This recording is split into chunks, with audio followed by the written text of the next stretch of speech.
शव की खोपड़ी क्यों फोड़ते हैं और शव को शमशान बांधकर क्यों ले जाते हैं? देख पापी, तेरे परिवार को देख, तेरे मरने का उनको कोई गम नहीं है, क्योंकि तू इसी के लायक था। अब तुझे इतना भयंकर दंड मिलेगा कि तू अगले 7 जन्म कोई पाप नहीं करेगा।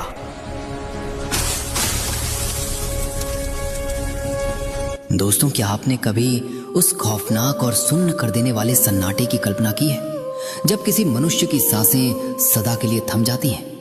जब शरीर बर्फ की तरह ठंडा पड़ जाता है, तब उस निस्तेज देह और उसकी अदृश्य आत्मा के बीच असल में कौन सा रहस्यमय खेल शुरू होता है? क्या आपके मन में कभी यह विचलित करने वाला प्रश्न उठा है कि शमशान की ओर जाती उस खौफनाक अंतिम यात्रा में एक बेजान और असहाय शव को रस्सियों से इतनी बेरहमी से क्यों बांधा जाता है? मृत्यु के पश्चात उस शव को एक पल के लिए भी अकेला क्यों नहीं छोड़ा जाता? चिता की धधकती अग्नि के बीच जब शरीर जल रहा होता है, तब अचानक मृतक के कपाल यानी सिर पर डंडे से इतना कठोर प्रहार क्यों किया जाता है? शव यात्रा के सबसे आगे चलने वाला व्यक्ति अपने हाथों में आग का सुलगता हुआ मटका क्यों लेकर चलता है? और शमशान से लौटते समय पीछे मुड़कर देखना पूरी तरह से वर्जित क्यों माना गया है? गरुड़ पुराण में भगवान श्री कृष्ण ने पक्षीराज गरुड़ को मृत्यु और परलोक के ऐसे गहरे और डरावने रहस्य बताए हैं जिन्हें सुनकर आज भी किसी भी जीवित मनुष्य की रूह कांप सकती है। मृत्यु इस मायावी और नश्वर संसार का सबसे अटल, भयानक और निर्विवाद सत्य है जिससे कोई भी प्राणी बच नहीं सकता। जब किसी प्राणी का अंतिम समय अत्यंत निकट आ जाता है तो उसे अपने चारों ओर एक विचित्र सी और डरावनी धुंध दिखाई देने लगती है। ये धुंध कोई सामान्य अंधकार नहीं है, बल्कि ये परलोक से आए संदेश वाहकों की रहस्यमयी उपस्थिति का सबसे पहला संकेत है।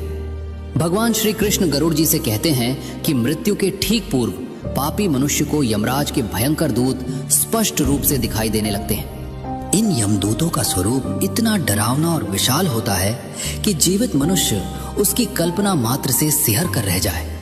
उनकी आंखें धधकते हुए अंगारों के समान लाल होती हैं और उनके नाखून तलवार की तरह तीखे और भयानक रूप से लंबे होते हैं। यमदूतों के काले और भयावह चेहरे पर एक ऐसी क्रूर मुस्कान होती है जिसे देखकर मरने वाले जीव की आत्मा असीम भय से कांपने लगती है। पापी मनुष्य भयभीत होकर अपने परिजनों की ओर देखता है, परंतु उसके कंठ से कोई स्वर नहीं निकल पाता। ये क्रूर यमदूत उस पापी जीव के शरीर से उसके प्राणों को अत्यंत बलपूर्वक और निर्दयता से खींचते हैं। उस अंतिम क्षण में मनुष्य को ऐसा असहनीय कष्ट होता है मानो हजारों बिच्छुओं ने उसके शरीर के मर्म स्थानों पर एक साथ भयानक डंक मार दिया हो। प्राणों के इस भयंकर खिंचाव से मनुष्य के नेत्र उलट जाते हैं, मुख से फेन आने लगता है और शरीर में एक तीव्र ऐंठन उठती है।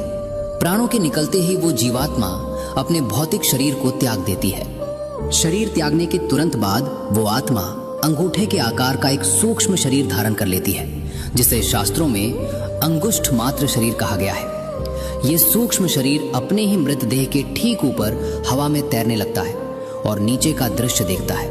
वो अदृश्य और सूक्ष्म आत्मा अपने ही निस्तेज शरीर को और उसके चारों ओर बैठकर विलाप करते हुए अपने परिजनों को अत्यंत दुखी होकर देखती रहती है। उसे अपनी मृत्यु पर बिल्कुल भी विश्वास नहीं होता।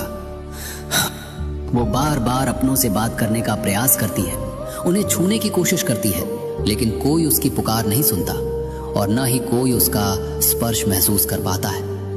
यही उस आत्मा की सबसे पहली और भयानक पीड़ा होती है। मृत्यु के पश्चात हिंदू धर्म में सबसे पहला और अनिवार्य नियम यह है कि शव को शमशान ले जाने से पूर्व एक पल के लिए भी अकेला नहीं छोड़ना चाहिए। गरुड़ पुराण के अनुसार मृत्यु के तुरंत बाद शरीर और आत्मा का संबंध पूरी तरह से समाप्त नहीं होता है।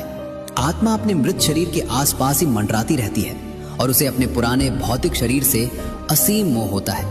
यदि शव को सूना या अकेला छोड़ दिया जाए तो जीवात्मा को अपने परिजनों को पास न पाकर अत्यंत भयानक मानसिक पीड़ा का अनुभव होता है।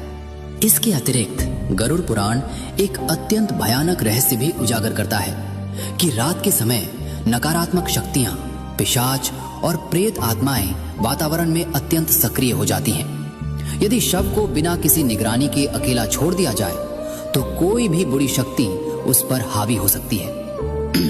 अघोरी और तांत्रिक विद्या का अभ्यास करने वाले भी काली रातों में ऐसे ही लावारिस शवों की खोज में रहते हैं।